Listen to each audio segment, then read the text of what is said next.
purportedly borrow money into circulation.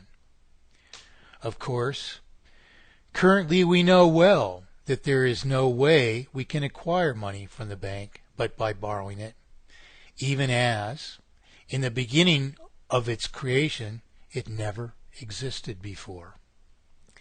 And that, of course, the borrowing is currently subject to interest. Furthermore, then, if the Bank of England claims, without demonstrating how, that interest is charged to fight inflation, by which it means either circulatory inflation or, more likely, price inflation. Mark munched a sentence there, I think.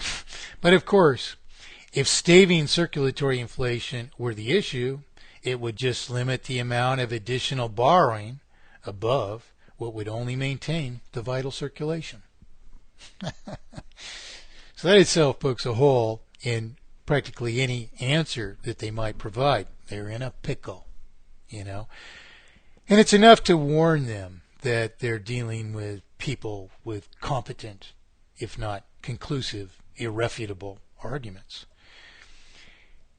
On the other hand, if it were actually meaning to eradicate the additional costs imposed upon the economy by price inflation, then instead of imposing interest, they would eradicate interest, because in multiplying the sum of artificial or falsified indebtedness to the Bank of England, interest, therefore, is the very cause of price inflation, because in driving up the costs of servicing debt, these costs imposed upon industry force industry to raise its prices merely to maintain vital margins of solubility, as I have taught for 43 years. Please, if you could answer the above 4 questions only, point by point.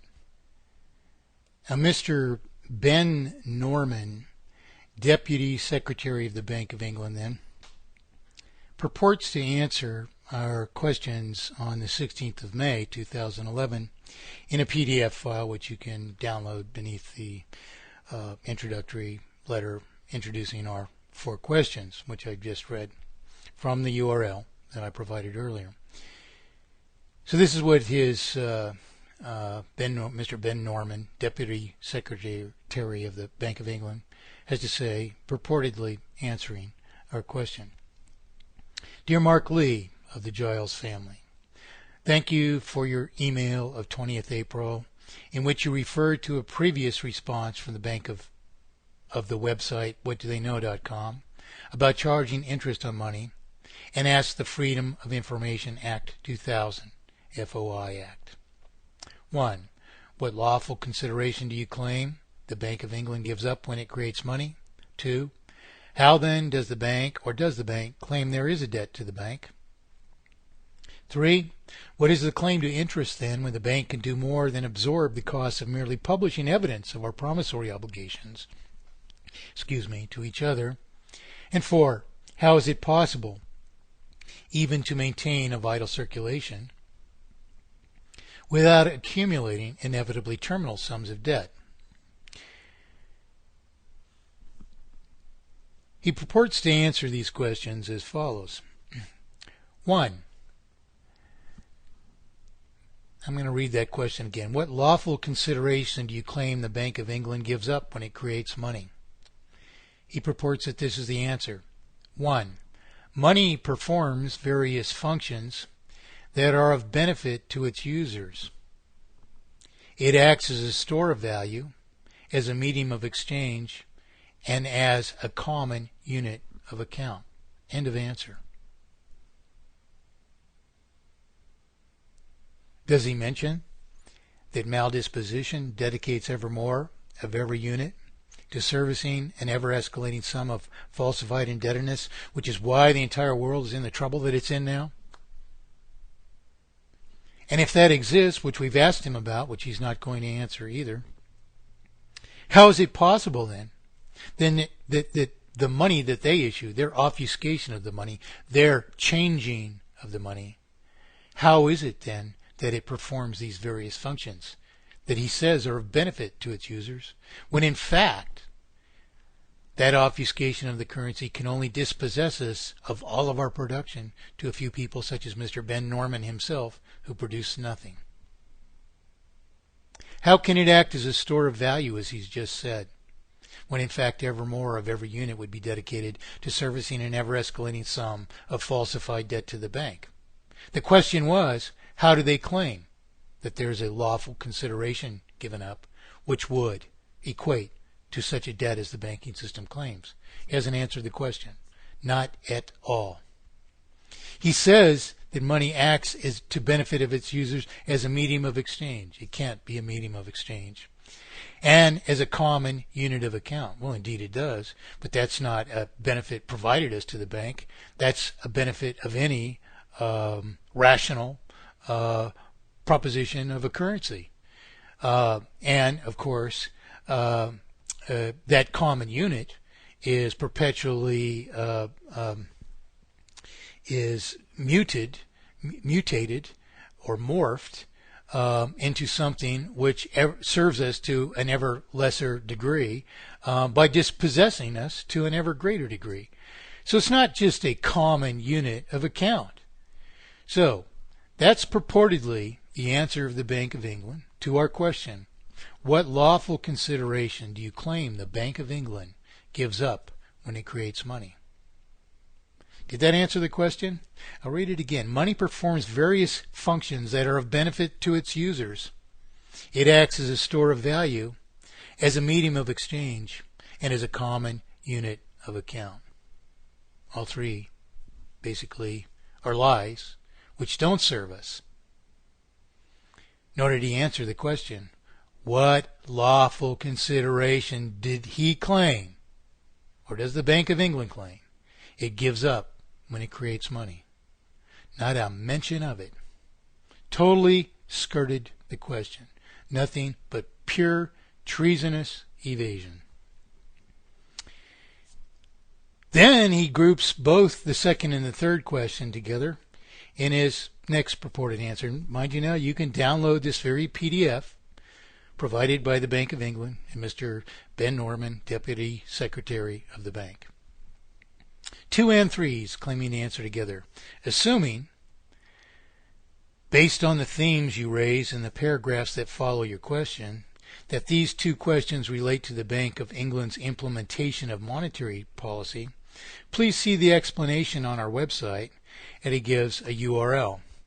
Well, in the URL, he misspells the word sterling and he misspells the word monetary policy, so the URL in the PDF does not access the intended page. But correcting those spelling errors, we find these pages, and I'll read them subsequently. So rather than providing the answers to two questions, how then does the bank, or does the bank, claim there is a debt to the bank?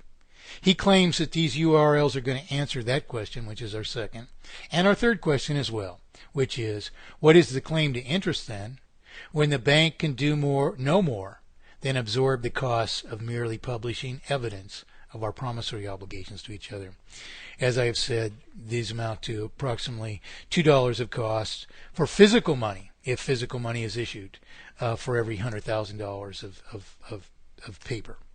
So that was the answer. Those two URLs were the answer, and in both of which he misspelled monetary policy, and the other of which he also misspelled sterling with a Q instead of a G. These look like they're spelled properly. Monetary policy, I believe, is spelled with an RM. It looks like an M.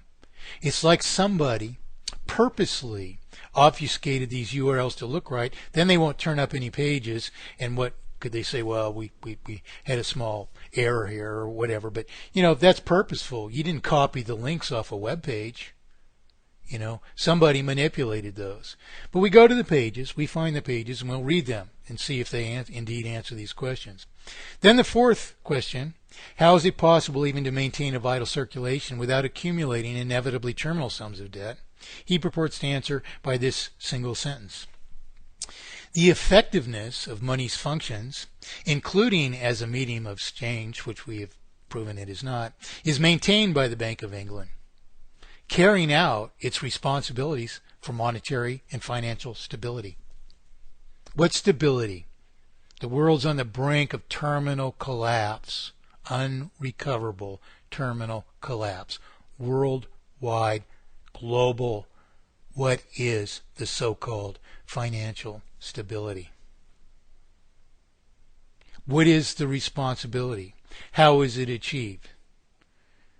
This is nothing but evasion. Yours sincerely, Ben Norman, Deputy Secretary of the bank. So let's read these web pages that this purported answer links to see if it indeed answers the second and third questions.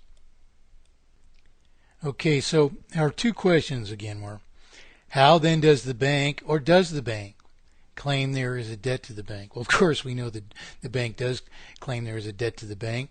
So he could have just said so, but he didn't. And why? What's he hiding from? Does he not know better? Isn't that why he's evading answering the question? Of course the bank claims there's a debt to the bank. So he could have answered yes, but he didn't. And we asked, how then does the bank claim there is a debt to the bank? So a measure of this first page is whether or not, or these two pages, is whether or not either of them answers that question. Our second question was, what is the claim to interest then, when the bank can do no more than absorb the cost of merely publishing evidence of our promissory obligations to each other? In other words, the $2 that it costs to issue paper representing $100,000 of our promissory obligations, which holds relatively square across the world. So in the first of these two articles, it's titled Sterling Operations, Implementation of Monetary Policy. And I don't know if I even bother reading it. There isn't a word in it that even relates to these issues. Not a word. So why did I read this? And why was it so difficult to get it? Why did I have to, correct a Y in monetary policy to, to a V to a Y? And so on and so forth, but this is ridiculous. Basically, the article says the bank's monetary operations implement the decisions made by the Monetary Policy Committee, MPC, since March 2009, when quantitative easing was initiated. And for those who don't understand what that is, as the sum of debt increases, you need to issue more and more circulation to try and increase the proportion of new circulation which is free to service, further debt. So you're trying to increase the circulation merely because the existing circulation has been consumed in servicing the escalation of artificial indebtedness that you've already suffered and which is terminal. So quantitative easing is something that I actually explained to the Reagan administration, and this is a term that these guys have come up with 30 years later. Quantitative easing doesn't mean anything to you, but what it amounts to is increasing the circulation. And generally, how is that accomplished? The Federal Reserve issues more promissory obligations, our promise to redeem the notes in something of value, without even asking us, of course, and issues them to federal government for federal government to issue them into circulation by federal overspending.